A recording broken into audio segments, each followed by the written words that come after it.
Is that right? She was previously research assistant in Mexico City. During her time here, with the philosophy department, she's taught in the philosophy department at GTA, and her research has included studies of the philosophies of education to be found in Jacques Derrida and Richard Rorty, among other things. Well, I think so far we all agree on some general things. For example, that education has, say, a large-scale cultural, or can have a cultural intervention in politics. And I think I would agree. I would agree on that. I think, and I'm going to explain this. But I think in general, educators and institutions of formal education can have an indirect, not necessarily direct.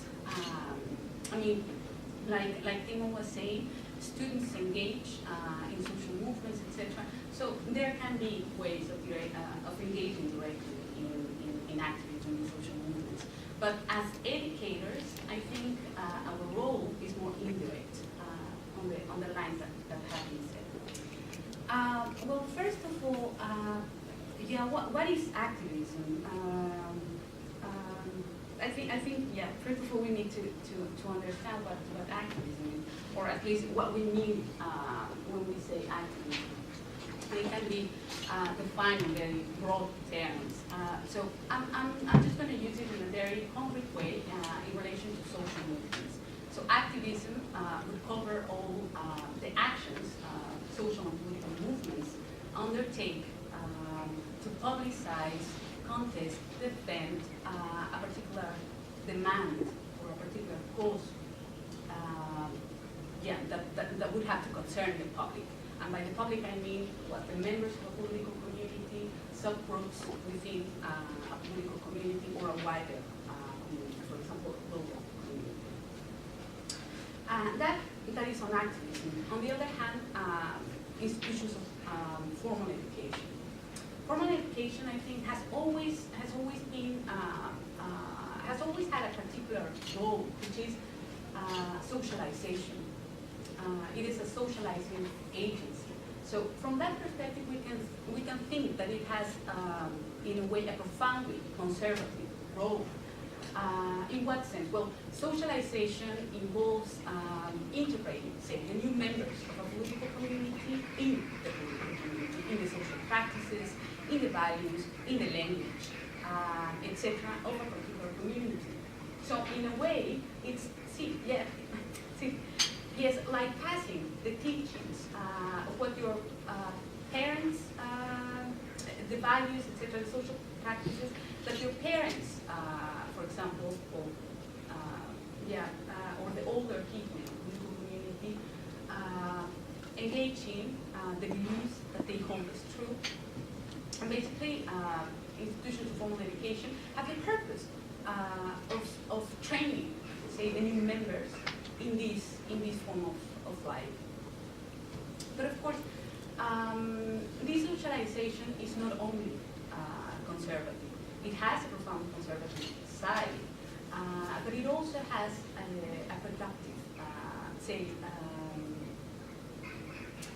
yes, I would say productive, a productive or active side. And everything happens in process of socialization. That is, in socialization, we not only, as educators, train students to respond in mechanical ways. Okay, this is the social practice, this is the rule, and I'm just going to apply it. No, there is a change, not only change in what we teach as educators, as society changes historically, but also in the very training, the students, the new members, add new things or make variations, etc. So socialization would be a twofold, would have two sides. One that would be less conservative, another one that would be more active, etc. etc. So yes, it would be both passive and active. Now, like has been said already, institutions of formal education have a particular or acquire a particular dynamic depending on the political organization of the political community. So, for example, if you are in the ex-Soviet Union countries, well, institutions of formal education were also propagandistic, etc. So there was an ideology that they were supposed as well to transmit, etc. In the role as educators, in its role as an institution of formal education and educators as educators. But for example, in institutions of formal education, in context where you have a liberal democratic form of political organization, these can vary as well. In what sense? Well, basically, I think there is one distinctive element in institutions of formal education in the liberal democratic context, which is academic freedom. And to put it broadly, is basically the freedom educators have to teach basically whatever they want in the way they want. Of course, there might be certain limitations to this, but they have this freedom. What does that mean? Well, nobody can tell the teacher exactly what to teach and how to teach. Of course, there are modules, and you expect your teacher to teach things that are concerned with the module that you're taking, etc. But he has freedom, a certain relative freedom to teach what he wants and in the way he wants. That is a distinctive element of institutions of formal education in liberal democratic context. In contrast, for example, to a very ideological and very centralized form of political organization.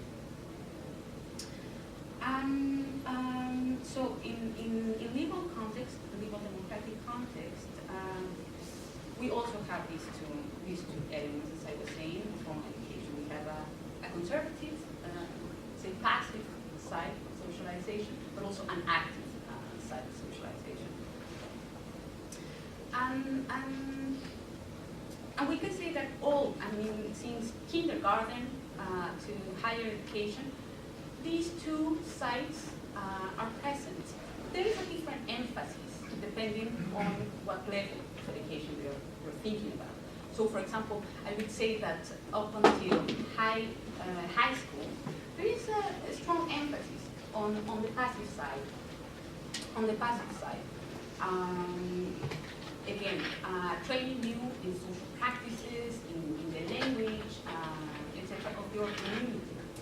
Then in higher education, there is more emphasis, I think, on the active part, on the creative part of socialization. Say in institutions of higher education, I think there would be a socialization.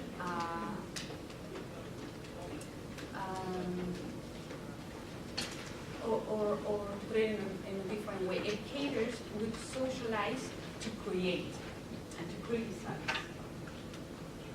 And there are at least three dispositions, three capacities or practices that I think educators in institutions of higher education should try to develop in the students.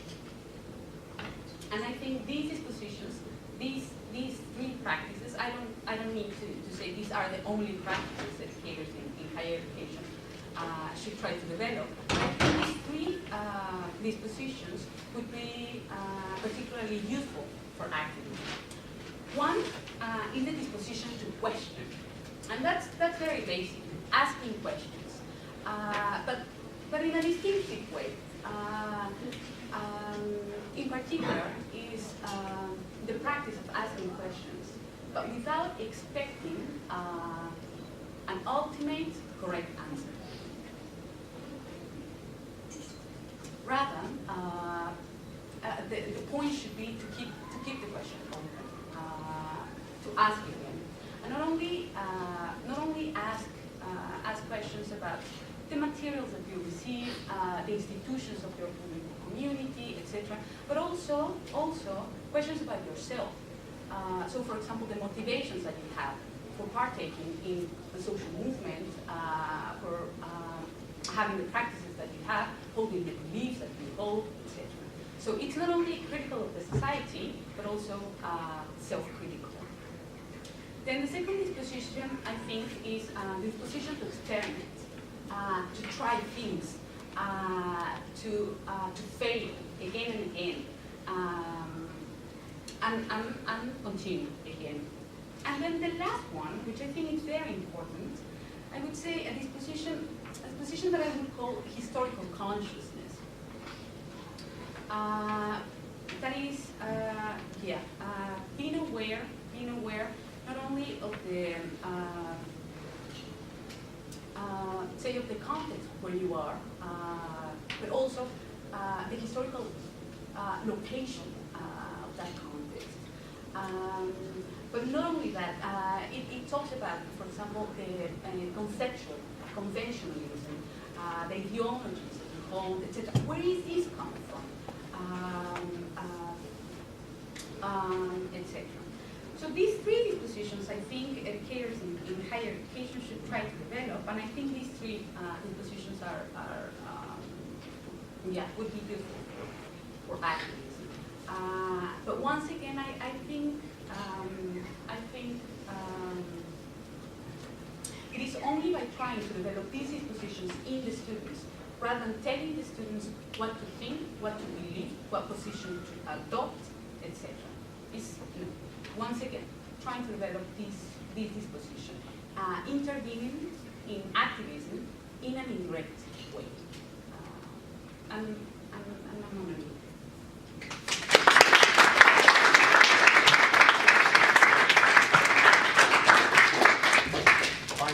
Okay, Matt, don't read out what you've written there, it's embarrassing. Okay. That's fine. I was only asked at the last minute to fill in for Michael Bailey, who's a real webman, so I feel a bit impressive. And Matt had to get a little potted biography of me from your website, which not at all the thing I'd like to. Tino's reading it. I'll introduce myself. I teach in the law school. I teach conventional legal subjects, but also ones with theoretical content like jurisprudence and the seminars which Timo was referring. And as I say, I'm not sure I'm radical enough to be at a radical ethics meeting, but I'm an activist in a very small way in being an executive member of the union. And at the moment, I'm trying to drum up support for the campaign for the defence of British universities, which suddenly it strikes me, having one of the students in front of it, I might be able to persuade him to use a job and to talk about that now. I'm going to talk a bit autobiographically, possibly to lead to a rather banal conclusion. But thinking about the extent to which one convey radical ideas, or ideas of any particular sort, immediately made me think of my own education. I studied philosophy as an undergraduate, and I found it the most oppressive and dispiriting experience. And this isn't intended to be a comment on philosophy generally. I was taught in a department that was dominated by analytical philosophy. This is a very narrow kind of scientistic philosophy, and one found oneself in a kind of straitjacket in which one couldn't criticize what was being taught, because to do so one would have to ask different sorts of questions to the kinds of questions that one was being asked to answer. So it really was quite impossible to do. And because of that, I've probably been always peculiarly sensitive to the idea that one ought to present students with a range of possible viewpoints. And that means that my immediate reaction to the idea of being a radical educator, which I suppose only agrees with what other people have said, is that I would very much want to avoid ramming any particular view down people's throat. And I remember one or two things that the students have said to me here. One student I had who was a pure law student told me that she was a law and philosophy student, but she'd given up the philosophy bit, and this isn't a comment on anybody. She'd given up the philosophy bit because she always had the feeling that she wasn't allowed to disagree with what the teacher said. I also had another student who I think was a sort of, by instinct, right-leaning. And she was studying labour law. And we had very good teachers of labour law. But she was slightly afraid that she would get into trouble if she expressed her slightly right-leaning views in answering questions set by the teachers of labour law. Because she said she had the feeling that they really thought trade unions were heroic. You know, the whole thing was about the struggle against the wickedness of employers. Well, that's one thing. Another thing, and going back to my feeling an imposter in a radical conference, is that for most of my lifetime, I haven't been at all an activist. I think part of that is I'm old enough to really remember what life in this country was like before 1979, which I think is a huge watershed. And if you grew up in that time, this may sound a very odd thing to say, because I think certainly someone like anyone who's really radical, like Toby, I think things were pretty bad then. But in some ways, you had the feeling that things were all right. I think a lot of people felt that. I can remember discussing this with one of my colleagues, who's quite a lot older than me, and who, in fact, was one of the labour law teachers who my conservative student was afraid of. But we both agreed that we belonged to a particular period in British history, which was the period between 1945 and 1979. And we both found ourselves expressing the same view, which is that you actually had the feeling then that the people who were in charge wanted to make things fair. Now that may, I think to anybody growing up there, that must seem infinitely remote. I mean, it seems quite remote to me now. Because I think nowadays one generally has the feeling that people in charge are a lot of crooks. And people who are just out for themselves. And this university, and I joined this university in 1995, and retained some of that pre-1979 feeling. It still had a sort of social democratic aura about it. And for a number of years when I worked here, I was quite content to accept that it was being run well, and on the whole, serving the interests which a university ought to serve. I think that was shattered above all by the strike of 2006 in the way that the then Vice Chancellor behaved. Which brings me really to my third, I suppose, still autobiographical point, that having started, A, with that suspicion of activist teachers, and B, having grown up, perhaps in rather pampered circumstances in which everything seemed all right, I now feel that the present political circumstances of this country are unbearable. That the way universities, including this one, are run is unbearable. And that, as Ted said, probably it's always been obvious to him, but then become obvious to me slowly, that you don't have a choice really. You have either to resist it somehow, or you have to be complicit. Where does that lead so far as conclusions about education and being radical is concerned?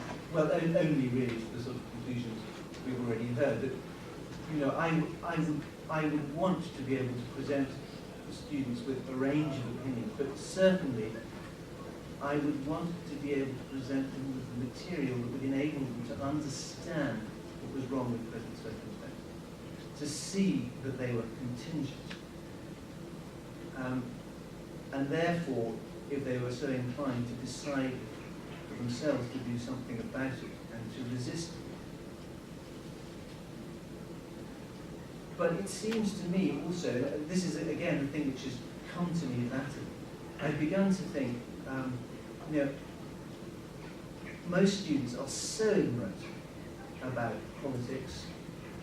They have so little sense that things could be different. They have so little knowledge, again, about how things were in this country before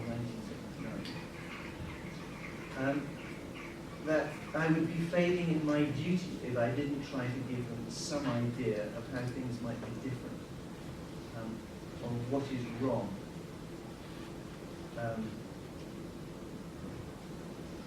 And I want to say something else by way of conclusion, but I think this is fine as well.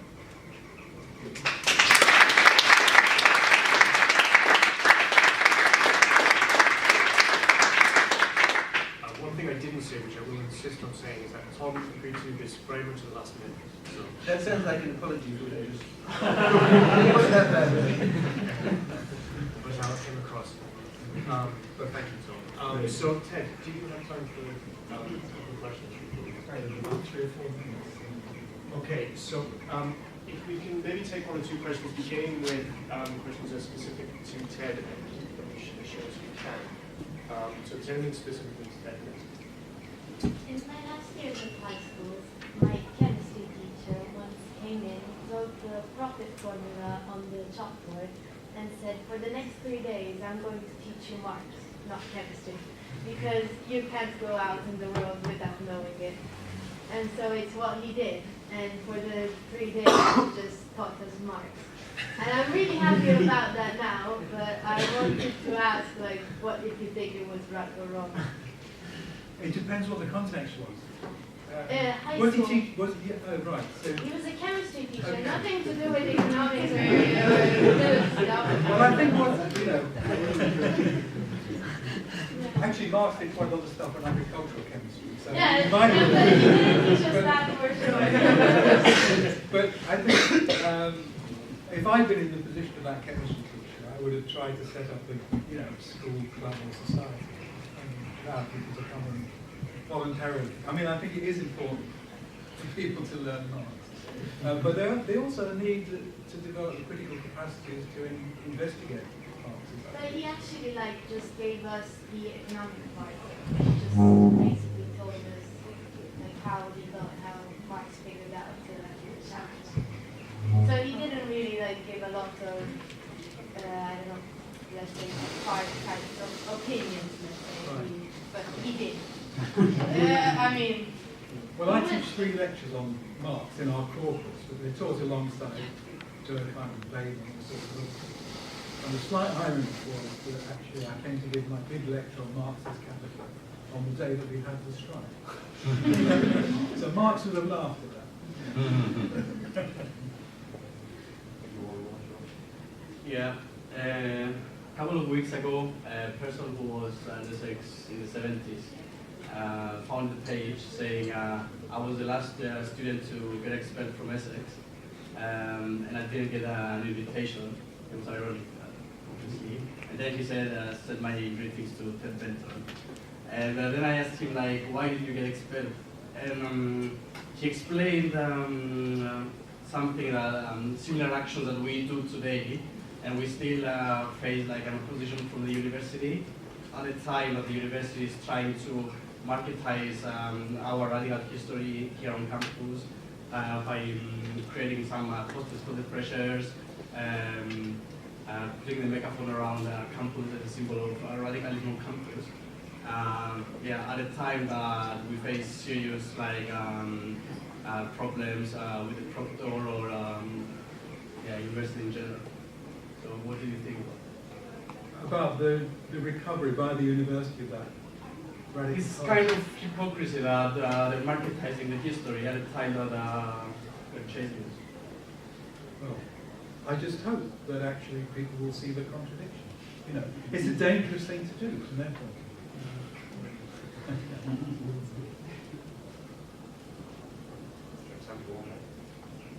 There is.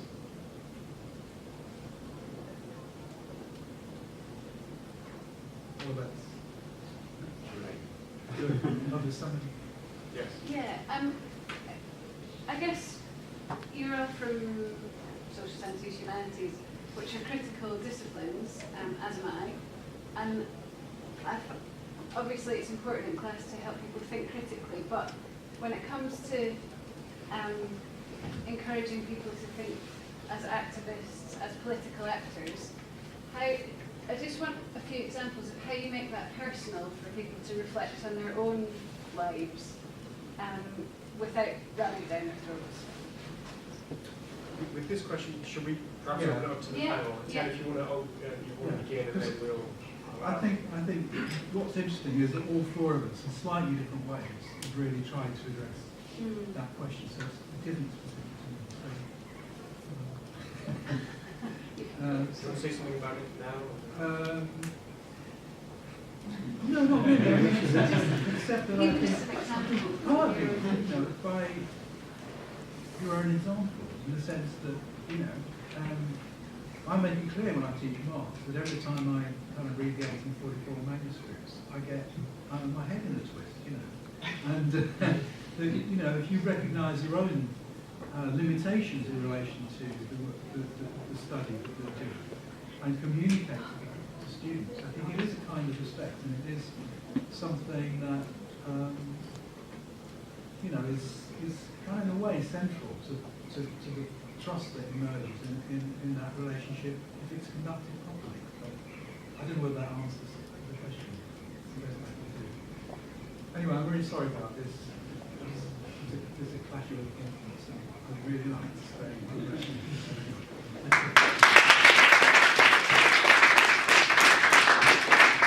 So I think what we'll do is we can keep that question in mind, and we'll take maybe 2 or 3 more, and then we'll.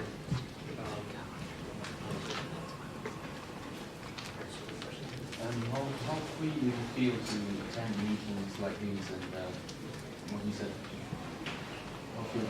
How free do you feel to teach whatever you want without feeling like your management is looking at what you're doing and maybe you're saying something that is against your own management at university? How free do you feel from doing things like that?